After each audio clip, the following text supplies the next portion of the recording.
राधे राधे। जय श्री कृष्ण। तो गीता के अध्ययन में जो हमारी श्रृंखला चल रही है उसमें अभी अपन स्टार्ट करेंगे श्लोक नंबर 24-23 तक। तो पिछले एपिसोड में अपने कर दिया था। हमने ये देखा था कि जैसे दो पुस्तकें मेरे पास हैं, इसी प्रकार से ये क्या नाम आपका गीता प्रेस गोरखपुर की गीता में भी आपको बहुत गलतियां मिल जाएगी। इस्कॉन वालों की भी दुनिया भर की गलतियां हैं। और भी मैंने अभी तक पढ़ी है ना, किसी ने भी शुद्ध हिंदी में उनका अनुवाद नहीं किया। किसी ने भी एक भी पुस्तक, हाँ कुछ श्लोक मेरे को मिल जाते हैं। जैसे संत रामपाल जी की मैं गीता मैंने एक थोड़ी ठीक सी देखी, इसमें बहुत से श्लोकों का शुद्ध हिंदी अनुवाद है। लेकिन ये भी क्या है कि इनकी जो प्रवृत्ति है, जो भी इनकी, ये भी एक संत महात्मा है, दुकानें चलाते हैं, मठ वगैरह इनका आश्रम वगैरह है, अपने चेले बना रखे हैं बहुत। एक तो जिसने स्वामी लिख दिया ना, वो तो उसको तो ज्ञान है ही नहीं। और जिसने संत भी तो थोड़ा सा चलो ठीक है, लेकिन स्वामी जन जितने भी स्वामी नाम से पाखंडी है ना, जगत गुरु जिसने लिख दिया, स्वामी जिसने लिख दिया, इसको तो कहीं मतलब वो तो सब पाखंडी है, टोटल ही पाखंडी है। स्वामी प्रभुपाद है तो वो भी पाखंडी है। स्वामी मुक्तानंद है तो वो भी। स्वामी का मतलब क्या है? मालिक। कृष्ण भगवान ने भी कभी नहीं कहा कि मैं कोई भगवान हूं या मैं सबका मालिक हूं। वो भी मानव योनि में थे, जानते थे सब कुछ, इसलिए कभी उन्होंने पाखंड नहीं किया। कोई किसी का मनुष्य कैसे मालिक हो सकता है? और ज्ञान की सीमा तो आप उनकी देख रहे हो, अनुवाद तक नहीं आता उनको। ज्ञान क्या देंगे? बस वो ठीक है, उनकी किताबें बिक रही है, लोग दुगने घूमते जा रहे हैं। भगवत कथा कोई आज से थोड़ी हो रही है, हजारों हजार साल से चल रही है। और एक मनुष्य के जीवन में वो ना करते भी 2000 भगवत कथाएं वो सुन लेता है। चाहे जाके देखो, या हाँ आज शहर में फलाने जी आए जी भगवत कथा हो रही है और वहां पर वो सप्ताह हो रही है, सप्ताह में वो भगवत कथा एक ही है, उसमें गीता का ही पार्ट आएगा। अकेली गीता पर तो कोई उपदेश देता ही नहीं है ना। अकेली गीता पर मेरे जैसा उपदेश देगा तो 10 आदमी सुनने के लिए नहीं आएंगे। वो कहेंगे अरे क्या बोल दिया यार, हमारा तो अब तो पूजा करने वाले आदमी थे, हमें तो दुकान का व्यापार बढ़ाना था, परीक्षा में पास होने के लिए करना था, वो करना था। क्योंकि उनका इतना समय नहीं है। गीता को सही ढंग से समझने के लिए पहले आपका स्वाध्याय बहुत ही उच्च श्रेणी का होना चाहिए। आज के युग में गीता को समझना सबसे आसान है। अंतर्यामी क्या होता है, ये सतयुग में या त्रेता में या द्वापर में समझना बड़ा भारी काम था, सिद्धियां प्राप्त करनी थी। अंतर्यामी आज तो बहुत आसान है जी। मैं जीपीएस आपको मोबाइल दे दूंगा, आपके शरीर में जीपीएस लगा दिया मैंने, माइक्रोचिप लगा दीजिए। अब आप कहीं पर भी चले जाओ, वो चिप आपके साथ साथ जाएगी, मेरे को आपको लोकेशन मिलती रहेगी कहां पर है। इसी प्रकार से सूक्ष्म मैंने उसमें सारी चीजें लगा दी। आप बोलोगे तो मेरे को सुनाई दे रहा है, आप क्या कर रहे हो मेरे को दिखाई दे रहा है। आजकल तो पूरी नैनो टेक्नोलॉजी पर आया हुआ है ना।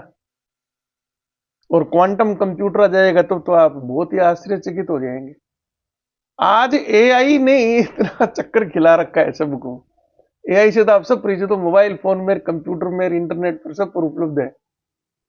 आप अपने मोबाइल फोन से या इसमें इंटरनेट से एआई से कुछ बोलो आप कि जी कौवा उड़ने की कहानी, कौवा और पत्थर की कहानी सुनाओ विजुअल में, वो खट से ही फटाफट आपको जो पूरा वीडियो दे देगा कौवे का बोले होती। आपको कुछ करने की जरूरत नहीं है। जिस चीज की आप अपने दिमाग में कल्पना कर रहे हो, जो कहानियां आपने सुनी है स्कूल कॉलेज में कि कौवा था, प्यासा था, वो मटके में गया, पानी नीचा था, उसने पत्थर डाला और पानी ऊपर आया और फिर वो पानी पिया, ये आपके दिमाग में ही है ना। आपने अभी उस प्रकार का वीडियो थोड़ी बनाया है। आप उसको सब्जेक्ट दे दो, जो एआई के जो ऐप है ना, जो वीडियो बनाते हैं कि जी कौवे का इस प्रकार से कहानी बना के वो पूरा आपको मटका वटका और पानी वानी सारा बना के दे दिया ना। आपकी कल्पना उसने चित्र में बना दिया। क्या करेगा अंतर्यामी? दूर बैठो से बात करना, उनका वो देखना, और हर चीज का रिकॉर्ड रखना, त्रुटि गणना में आपके जो मोबाइल फोन में चीजें हैं वो सारी हो रही है ना। इस स्तर पर तो विज्ञान कहीं पर भी नहीं था। तो जो गीता में बताई गई चीजें हैं, पुनर्जन्म इत्यादि, वो सारी की सारी ब्रह्म क्या है, उसी से बना हो, तो सारा विज्ञान बोल रहा है। अब उसको समझने की जरूरत है। आप जब समझोगे ना तब भी आपको विश्वास होएगा। जब तक आप नहीं समझोगे ना आपको विश्वास नहीं होगा। जब तक आपको विश्वास नहीं है ना, इस ज्ञान का कोई फायदा नहीं है।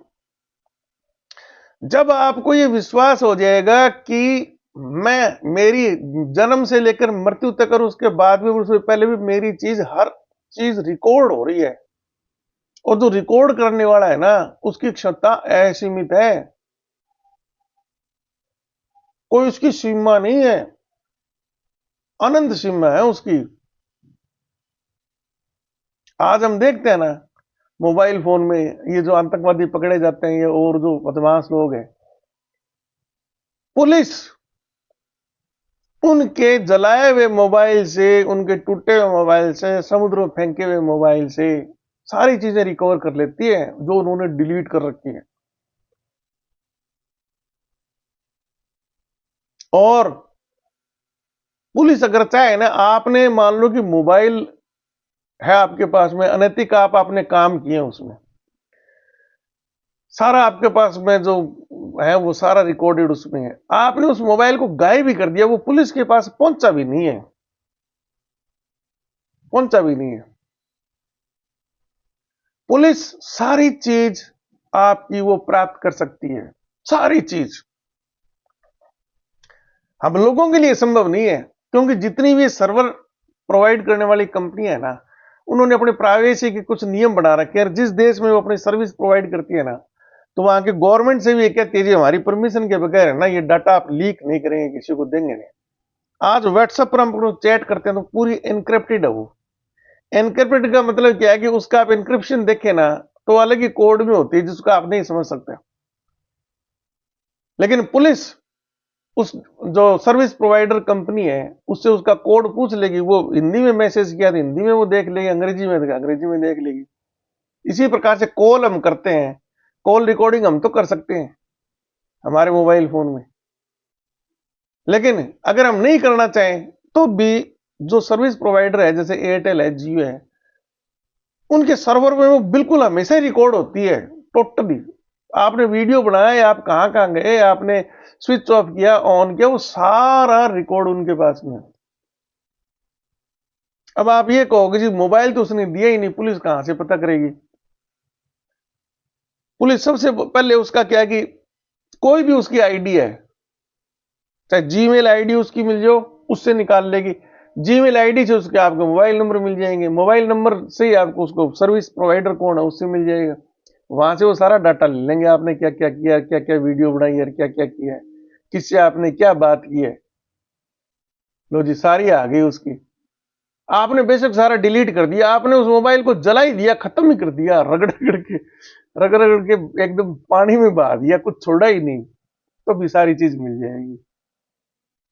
जब आप दैनिक जीवन में इस प्रकार की टेक्नोलॉजी, अच्छा वो कहां है, वो कौन रखता है, वो सारी चीजें उन सर्विस प्रोवाइडर के जो उपकरण है ना, जैसे एचडीडी होती है अपनी, यूएसबी होती है, मेमोरी कार्ड होता है, इस प्रकार से क्या है उनमें। अब आपको नहीं पता, हमें तो सब चीजें पता है। रिकॉर्डिंग करने के लिए आप वायर भी यूज कर सकते हैं, मैग्नेटिक टेप भी कर सकते हैं, आप लाइट वाली जो सीडी डीवीडी है वो भी यूज कर सकते हैं, आप डिजिटल स्टोरेज भी कर सकते हैं इलेक्ट्रॉनिक सिग्नल में। एचडीडी में और यूएसबी में क्या फर्क है, एचडीडी में मैग्नेटिक डिस्क है जो घूमती है और उस पर जो मैग्नेटिक मटेरियल सारा बाइनरी फॉर्म रिकॉर्ड करता है। यूएसबी में क्या है, यूएसबी में डिजिटल फॉर्म में, वहां पर हिलने वाली कोई चीज नहीं है, वो सारा आपका डाटा रिकॉर्ड कर लेता है। अब आपको जी ये तो ठीक है, लेकिन हम जो क्या क्या कर रहे हैं और नहीं कर रहे हैं ना, वो डाटा कहां से हो रहा है ब्रह्म में। तो ये क्या चीजें हैं, ये किस चीज से बना हुआ है ये एचडीडी, प्लास्टिक है, आयरन है और है, कोई नई चीज है क्या? वो तो ब्रह्म से ही बना हुआ है ना, परमाणुओं से ही तो सिंथेसाइज करके डायो ट्रायो ट्रांजिस्टर वगैरह आईसी वगैरह बनाते हैं। वो कहाँ, इस ब्रह्मांड से तो आया हुआ है ना। जब पूरे ब्रह्म ब्रह्मांड में सारे तत्व मौजूद है तो डाटा क्यों नहीं रिकॉर्ड होगा? बिल्कुल हो जाएगा, खत्म होती नहीं कोई चीज। आपने आज एक शब्द बोल दिया, आप सोचते हो वो कभी शब्द महीने 2 महीने में खत्म हो जाएगा? किसने कह दिया? हमें नहीं सुनाई देता वो। उदाहरण के लिए एक आदमी है, उसको ऊंचा सुनाई देता है, रेस को ज्यादा सुनाई देता है। अब आप क्या है कि जैसे घंटी बजाते हैं तो घंटी की आवाज पहले तेज होती है, फिर धीरे धीरे धीरे धीरे धीरे कम होती जाती है। वो तो जिसको ऊंचा सुनाई देता है वो तो ये थोड़ी सी देर में 15 सेकंड बोल देगा, बस अब नहीं है, घंटी की आवाज बंद हो गई। तो दूसरा उसको सुनाई दे रही है। तो ये बड़ी मानव की क्षमता है कि एक सीमा के बाद में जब उसकी इंटेंसिटी यानी तीव्रता कम हो जाती है, हम उसको सुन नहीं सकते, देख नहीं सकते इत्यादि। बाकी अस्तित्व में है वो, बिल्कुल संवेदनशील उपकरण आप लगाएंगे तो आपको सुन सकते हैं। विज्ञान तो उस तरफ जा रहा है कि वो ये देखना चाहते हैं बाद में पृथ्वी कैसी थी, क्या क्या चीज मिल जाएगी, चीजें उनको थोड़े दिनों में आपको बता देंगे वो।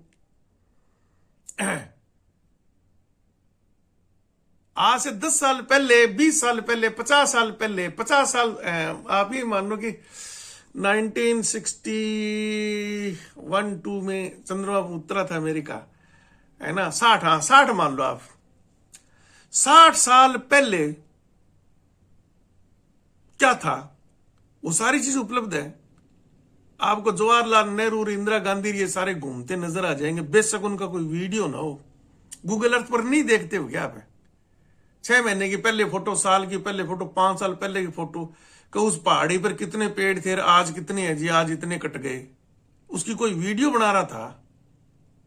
वो डाटा सारे सेव हैं गूगल अर्थ के पास में। ऐसे आप 1000 साल, 2000 साल आप कृष्ण भगवान वगैरह को सारा उसी प्रकार से वीडियो के रूप में देखेंगे आप थोड़े दिनों में। बात क्या करते हो आप? साइंस वहां पर पहुंच गई है।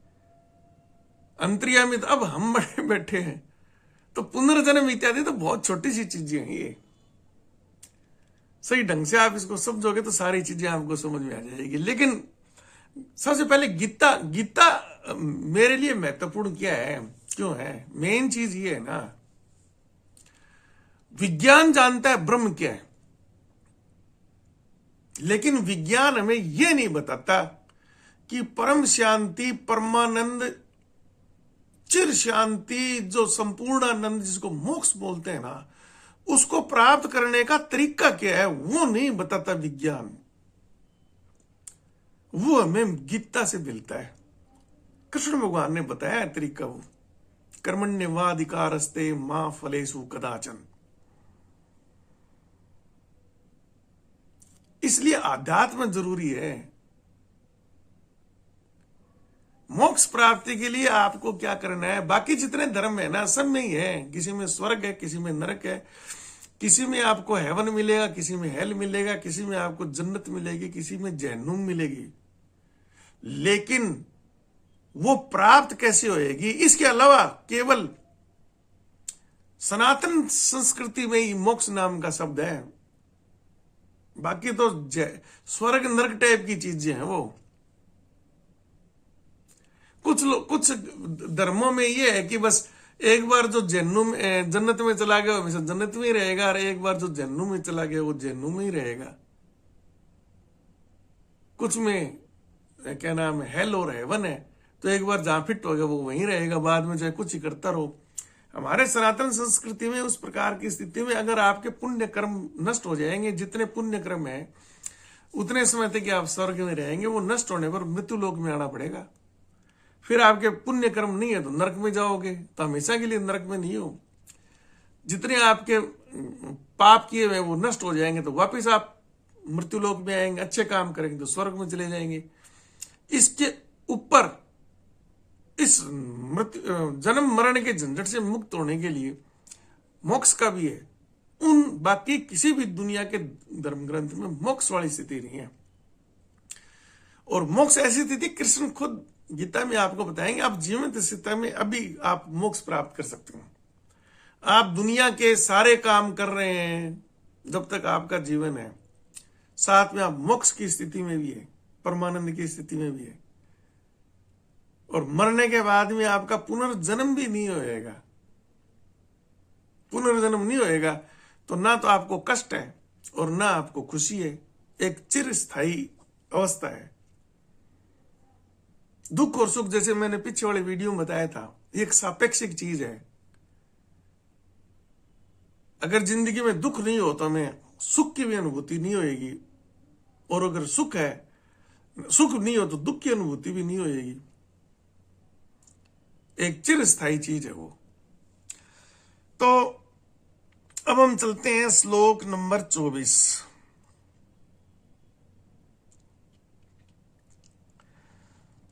इसमें बहुत ही बड़ा वाक्य है ये, तो संधि विच्छेद के साथ में इसका उच्चारण करूंगा मैं। अच्छेद्य अयम, अदाह्य अयम, अक्लेद्य ऐसोष्य एवं च नित्य सर्वगतः स्थाणु अचल अयम सनातन। तो इसमें कोई इतना ज्यादा क्लिष्ट संस्कृत का शब्द नहीं है। अच्छेद्य है जिस पर अपन छेद नहीं कर सकते, अदाह्य है जिसको अपन जला नहीं सकते, अक्लेद्य जिसको गीला नहीं कर सकते, ऐसोष्य जिसको अपन सुखा नहीं सकते। तो ये थोड़ा विस्तार ही है श्लोक नंबर 23 का, इसमें कोई ऐसी नई चीज नहीं है। नित्य सर्वगत स्थाणु अचल अयम, यह सनातन, सनातन का मतलब हमेशा शाश्वत। तो अब इसका हिंदी में शुद्ध रूपांतरण यही होगा कि यह अच्छेद्य है, यह अदाह्य है, यानी इसमें अपन छेद नहीं कर सकते, टुकड़े नहीं कर सकते, इसको जला नहीं सकते, इसको अपन शोष्य, इसको अवशोषित नहीं कर सकते। यह सर्वव्यापी है, स्थिर है और सनातन है। कहीं पर भी कोई इसमें विश्लेषण लगाने की जरूरत नहीं है। अब इसमें संत रामपाल जी ने इसका वो किया है कि ये अच्छेद्य है, यह परमात्मा अदाह्य है, अक्लेद्य है, निसंदेह ऐसोष्य है। बाकी यह इन्होंने परमात्मा शब्द प्रयोग कर लिया, जिसको कृष्ण ब्रह्म के रूप में मानते हैं, जिसको बहुत से लोग आत्मा के रूप में मानते हैं, बहुत जीवात्मा के रूप में मानते हैं, बहुत जीव के रूप में मानते हैं। बस यही इसमें त्रुटि है, इन्होंने अनावश्यक परमात्मा शब्द लिया है। अब हमारे मुक्तानंद जी क्या बोलते हैं इसको, मुकुंदानंद जी, हाँ मुकुंदानंद जी बोलते हैं इसको, आत्मा है, खंडित है, ज्वलनशील है, इसे न तो गीला किया जा सकता है, नहीं सुखाया जा सकता है। यानी एक ने, जिसके लिए कृष्ण भगवान यह बोल रहे हैं, इशारा कर रहे हैं, उसमें एक ने आत्मा बना दिया और एक ने परमात्मा बना दिया। तो यानी आत्मा और परमात्मा इनके हिसाब से दोनों एक ही चीज है। तो यही इसमें सबसे बड़ी त्रुटि है। और अब अपन चलते हैं श्लोक नंबर 25। अव्यक्त है अयम, अचिंत्य है अयम, अविकार्य अयम, उच्यते तस्मात् एवं विदिता एनम ने अनि सोचितम अर्हसि। तो अब ये क्या है कि जिस मूल तत्व के बारे में कृष्ण भगवान बात करना चाहते हैं ना, उसकी विशेषताएं है ये कि जो हमारे शरीर में है वो है किस प्रकार की चीज, उसकी क्या सीमा है।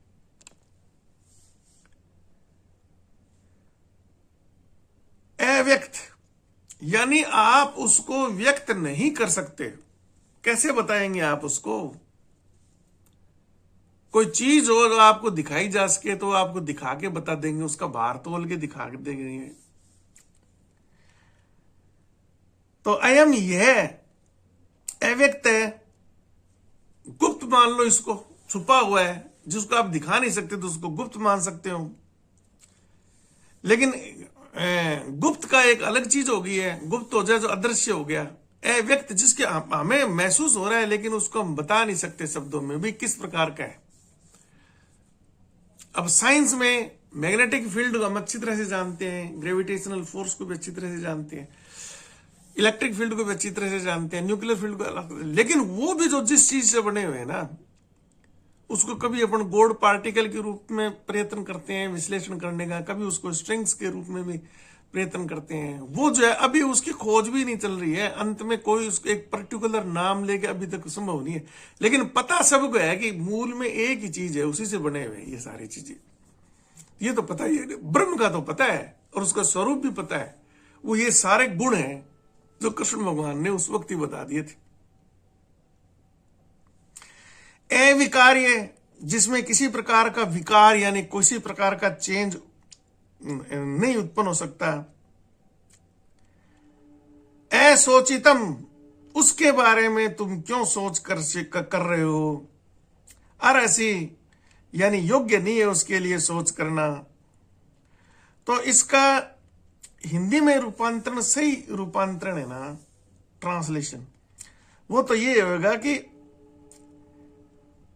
यह गुप्त रहता है, यह अचिंत्य है और यह विकार रहित कहा जाता है। अर्जुन, इसे इस प्रकार से जानकर तू शोक करने के योग्य नहीं है, अर्थात तुझे शोक करना उचित नहीं है। ये बस नाम नहीं लेना, आत्मा परमात्मा जीवात्मा। और अगर आपने नाम ले दिया तो इसका मतलब आप उसको सही ढंग से समझ नहीं पा रहे हैं, जिस चीज के बारे में कृष्ण भगवान बोल रहे हैं, जिनकी ये विशेषताएं कृष्ण भगवान बता रहे हैं। शाश्वत, अव्यक्त, विकार रहित, अपरिमेय। अब कोई बोलेगा जी जीव, तो जीव तो केवल शरीर में ही है, आपके शरीर से बाहर थोड़ी लटका हुआ है जीव, तो जीव तो नहीं हो सकता। तो दैनिक जीवन में जिन शब्दों का प्रयोग करते हैं ना, आत्मा वगैरह, और जिस अर्थ में, वो चीज नहीं है। ये ब्रह्म के लिए अपन मान सकते हैं कि अहम ब्रह्मास्मि, एकम ब्रह्म द्वितीय नास्ति। ये वेद वाक्य हैं, ये वेदों के। ब्रह्म है, ब्रह्म के अलावा कुछ नहीं है, तब है वो। आत्मा है, आत्मा के अलावा कुछ नहीं है ना, तब आत्मा भी वहां फिट बैठ जाएगी। लेकिन जिन अर्थों में इन्होंने आत्मा को और जीव और जीवात्मा यूज कर रहे हैं ना, वो गलत है बिल्कुल, क्योंकि वो अलग ही शब्द उन्होंने बना रखे हैं। ब्रह्म तो एक ब्रह्म ही है। ब्रह्म में कोई छोटा बड़ा ब्रह्म या बड़ा ब्रह्म, या मेरा ब्रह्म अलग है, तेरा ब्रह्म अलग है, मेरे में ब्रह्म अलग प्रकार का है, तेरे में ब्रह्म अलग प्रकार का है ना। ब्रह्म शब्द, इसके लिए वैज्ञानिक रूप से ब्रह्म शब्द ही सही है। बाकी जिसने गुजरा है उसको उनका पता ही नहीं है असली चीज है क्या वो। अब इन्होंने संत रामपाल जी ने, यह परमात्मा इस आत्मा के साथ गुप्त रहता है। ये लो जी, ये परमात्मा है, इस आत्मा के साथ गुप्त रहता है। ये अलग ही कहानी, हिंदी अनुवाद में अलग ही कहानी लेके आ रहे हैं। परमात्मा ने जोड़ दिया और आत्मा भी जोड़ दिया, और दोनों के उसके वो उसके अंदर घुसा हुआ है। यह विकार रहित कहा जाता है इसे। अर्जुन, इस परमात्मा को इस प्रकार से जानकर तू शोक करने योग्य, अर्थात तुझे शोक करना उचित नहीं है। भावार्थ की जब परमात्मा, भावार्थ अपन पढ़ेंगे नहीं, वो भावार्थ तो बिल्कुल अलग ही हो गया। और मुकुंदानंद जी, इस आत्मा को अदृश्य, अचिंतनीय और अपरिवर्तनशील कहा गया है। यह जानकर हमें शरीर के लिए शोक प्रकट नहीं करना चाहिए। तो वो भी उसी प्रकार की त्रुटि ये कर रहे हैं। अब आते हैं अपन श्लोक नंबर 26। अथ चे एनम नित्य जातम नित्यम वा मन्यसे मृतम तथापि त्वम महाबाहो न एवं सोचितुम अर्हसि। तो इसमें कोई विशेष नहीं है। महाबाहो का वो भी अर्जुन के लिए प्रयोग किया गया है शब्द। ये अर्जुन के जो नाम है ना, उनमें ये पार्थ है, धनंजय है, गुड़ाकेश है, महाबाहो है। तो इसमें कोई ऐसी चीज नहीं है कि जिसके लिए कोई अपन वो आपको पीछे बता रखा है, बस एक महाभाव शब्द है ये अर्जुन के लिए। अब इसका हिंदी रूपांतरण ये होएगा कि और यदि इसके बाद तू इसे और यदि इसके बाद तू इसे सदा जन्म लेने वाला या सदा मरने वाला मानता है तो भी महाभाव अर्जुन तू इस प्रकार शोक करने के योग्य नहीं है। कृष्ण भगवान अब ये कहते हैं कि चल, जो मैंने तेरे को बताया तू इस पर विश्वास नहीं करता, तू इसे जन्म लेने वाला या मरने वाला मानता भी है ना, जिसकी मैं बात कर रहा हूं, जो जन्म लेता है ना मरता है, तब भी तू है ना शोक करने के योग्य नहीं है। नहीं, तब भी तेरे को शोक नहीं करना चाहिए। क्यों नहीं करना चाहिए, उसका कारण कृष्ण भगवान अब आगे बताएंगे श्लोक नंबर 27 में। तो श्लोक नंबर 27, जातस्य ही ध्रुव मृत्यु ध्रुवम जन्म मृतस्य च तस्मात् अपरिहार्य अर्थे न तवम सोचितम अर्हसि। तो जातस्य यानी जन्मा हुआ है, ध्रुव तारे की तरह अटल निश्चित है, मृतस्य मरे हुए का, तस्मात उससे भी, इस अपरिहार्य यानी जिसका कोई इलाज ही नहीं है, जिसके पास तेरे पास कोई इलाज नहीं है, उसके लिए बारे में क्या रोना पीटना है। अपरिहार्य जिसका कोई इलाज नहीं है, पक्का है, जो होना ही है। अर्थे विषय में, सोचितम शोक करने का, अरसी योग्य नहीं है। तो कृष्ण भगवान ये कहते हैं कि जिस पर तेरा वश ही नहीं है, जिस घटना पर तेरा अधिकार ही नहीं है, जन्म लेना तेरे हाथ में थोड़ी है, इसी प्रकार से मृत्यु भी तेरे हाथ में नहीं है तेरी, यानी तो मरना तो निश्चित है, आज मरे या कल मरे। और कृष्ण भगवान कहते हैं कि जिस प्रकार से जन्मे हुए की मृत्यु निश्चित है, अब इसको तो अर्जुन भी नहीं नकार सकता कि ना जी ना ना ना ना, मैंने बहुत से लोग देखे हैं जो मरे नहीं है जन्मने के बाद में। जन्मे हुए की मृत्यु निश्चित है और मरे हुए का जन्म निश्चित है। ध्रुव सत्य है ये, क्योंकि कोई चीज समाप्त होती नहीं है ना, रूप बदलती है, वो शून्य तो हो ही नहीं सकती ना। Nothing can be created out of nothing, शून्य से कुछ उत्पन्न नहीं हो सकता, और nothing can be converted into zero या नथिंग। नष्ट तो कोई चीज हो ही नहीं सकती, रूप बदलते हैं, उत्पन्न में कोई चीज उत्पन्न नहीं हो सकती। ये तो भौतिक विज्ञान के बहुत शाश्वत नियम है, कंजर्वेशन और लॉज जिसमें बोलते हैं ना, अभी ऊर्जा कभी नष्ट नहीं होती, ऊर्जा कभी उत्पन्न नहीं होती, एक रूप से दूसरे रूप में बदलती है। वही इस ब्रह्म के लिए लागू है, वही हमारे लिए लागू है, सब चीजों पर लागू है। तो कृष्ण कहते हैं कि जन्मे हुए की मृत्यु निश्चित है, ध्रुव है, और मरे हुए का जन्म निश्चित है।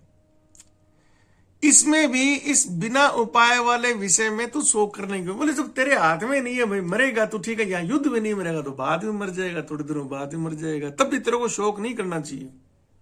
जो चीज तेरे हाथ में नहीं है, ये तो है नहीं कि तू अमर हो जाएगा। तो ये है श्लोक नंबर 27 का अर्थ। और इसमें कोई विशेष वो ज्ञान वाली चीज नहीं है, लेकिन वो है कि अपभ्रंश इसमें नहीं जोड़े गए दोनों के द्वारा ही। रामपाल जी इसके बारे में क्या कहते हैं, जन्मे हुए आती है तो ठीक है, वो ही है। और हमारे मुकुंदानंद जी भी यही चीज ही बोल रहे हैं, कोई वो फर्क नहीं है। अब आते हैं अपन श्लोक, अव्यक्तादिनी भूतानी व्यक्तम ध्यानी भारत अव्यक्त निधनानी एव तत्र का परिवेदना। तो इसमें भी कोई इस प्रकार का भूतानी संपूर्ण प्राणी जगत हो जाएगा पंचभूतों से निर्मित। व्यक्तादिनी जन्म से पहले अप्रकट थे, व्यक्तादिनानी व्यक्ता निधनानी मरने के बाद भी अप्रकट हो जाने वाले, केवल यानी बीच में अकेले ही, तत्र ऐसी स्थिति में क्या परिवेदना शोक करना। तो इसका अर्थ यह है कि भारत शब्द भी अर्जुन के लिए प्रयोग होता है। हे अर्जुन,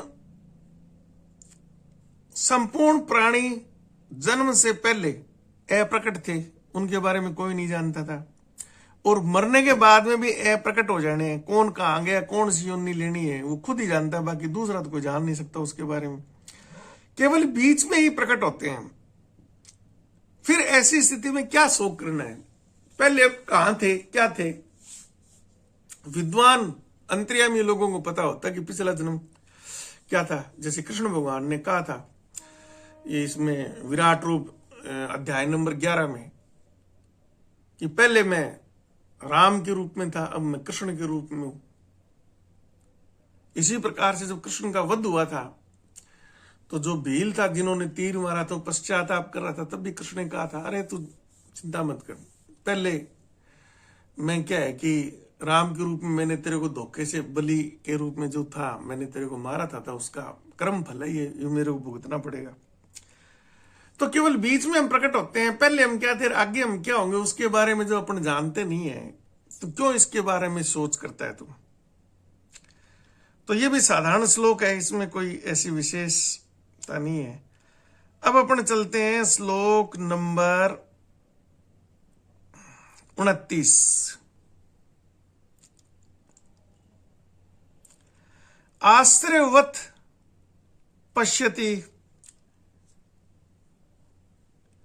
कश्चित एनम आश्रयवत वदति तथा एव च अन्य आश्रयवत च एनम अन्य शृणोति श्रुत्वा अपि एनम वेद च न च एव कश्चित।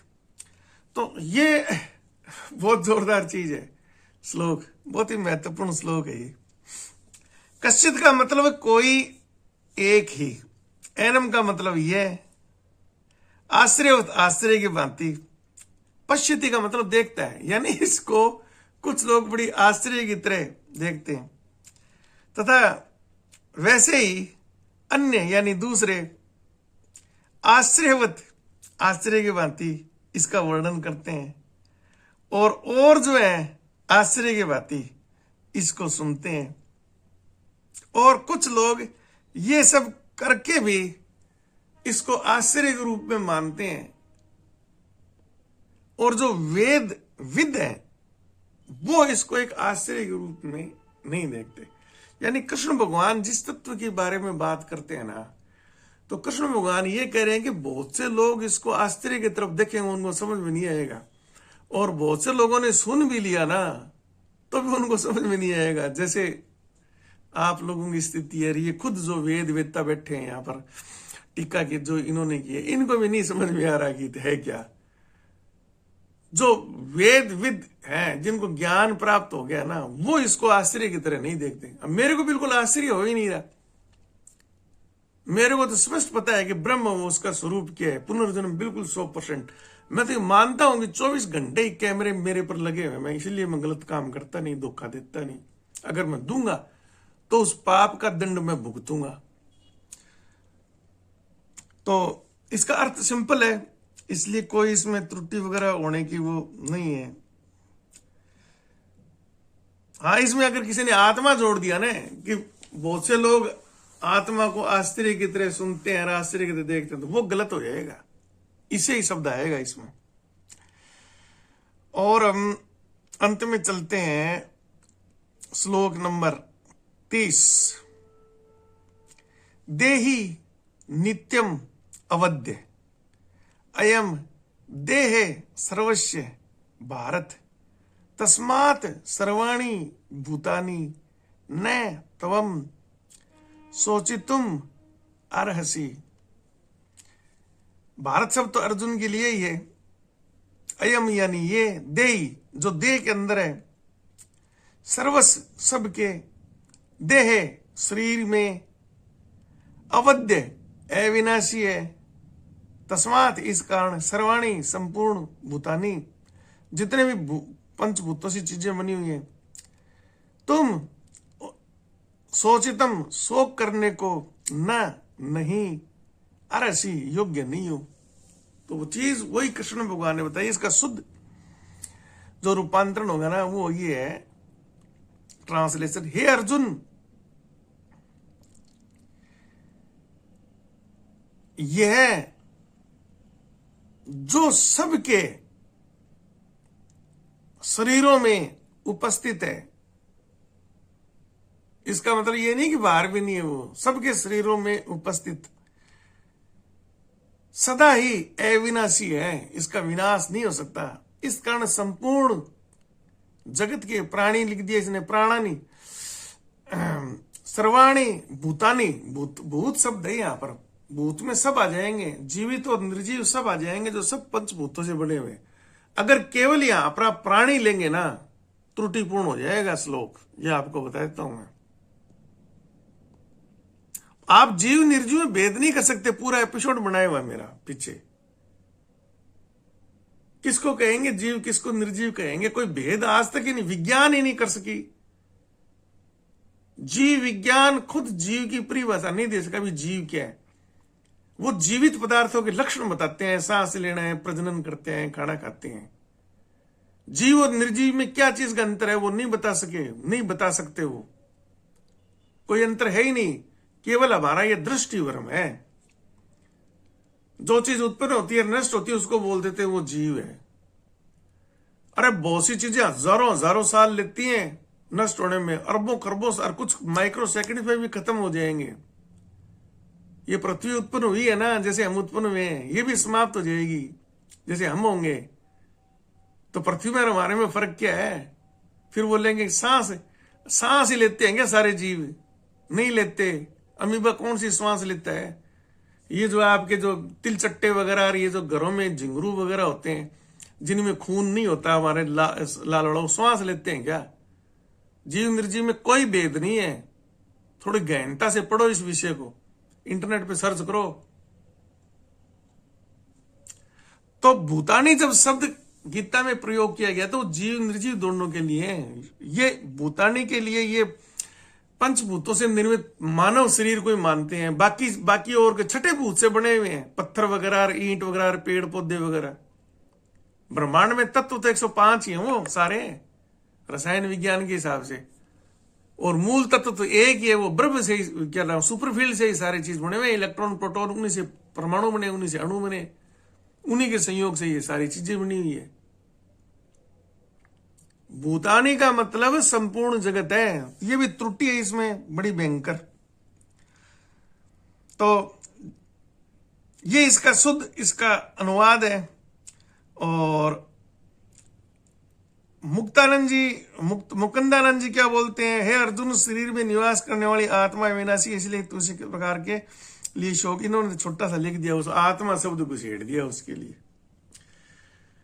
तो अब भी इस वक्त यहीं पर अपन समाप्त करेंगे। धन्यवाद। वीडियो का अधिक से अधिक प्रचारित करो। आगे पूरी गीता ही हम इस प्रकार से पढ़ेंगे। बहुत ज्ञान है। ये पहला अध्याय तो सबसे महत्वपूर्ण है। इसमें आपको कर्मण्यवाधिकारस्ते वाला वो श्लोक भी आ जाएगा और पूरा अंत में कृष्ण भगवान ब्रह्म बोल ही देते हैं। दूसरे अध्याय के बाद भी अगर अर्जुन को समझ नहीं आया था ना, तब कृष्ण भगवान ने आगे सारी गीता है फिर वो अलग से कर्म संन्यास योग वगैरह इस प्रकार से पूरा इसको विस्तार दिया था उसको समझाने के लिए। बाकी ज्ञान केवल दूसरे अध्याय में संपूर्ण ज्ञान आ गया। आपको अगर ज्ञान लेना हो तो बुद्धिमान व्यक्ति है ना, वो तो एक इस अध्याय से संपूर्ण ज्ञान प्राप्त हो जाएगा, उसको मोक्ष की स्थिति में पहुंचने वाला है। तो धन्यवाद। राधे राधे।